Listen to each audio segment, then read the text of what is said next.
Just 100 years after Lincoln signed the Emancipation Proclamation that freed the slaves, 200,000 people converge on the nation's capital to rally for civil rights.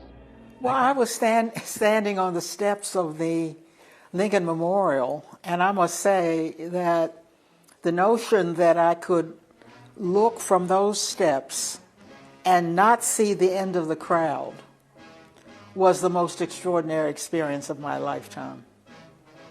Because nothing can quite overwhelm what was then the largest march that had ever been seen in Washington. 250,000 people came to that march. Martin Luther King's speech drowned out.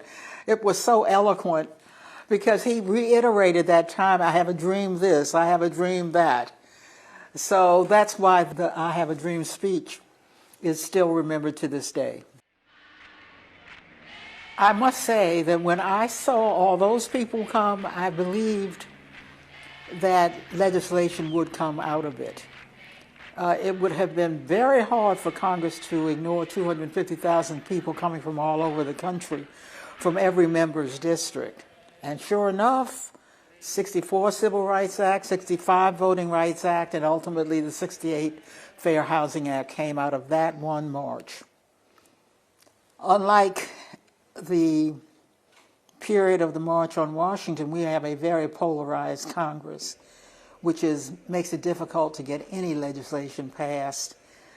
They have, for example, hammered on the District of Columbia, which I represent. So unlike the kind of atmosphere we had during the March on Washington, we have exactly the opposite now. What I'd like to see come out of the march again as we commemorate it is a reflection on what we can do when all sides work together to get something important done.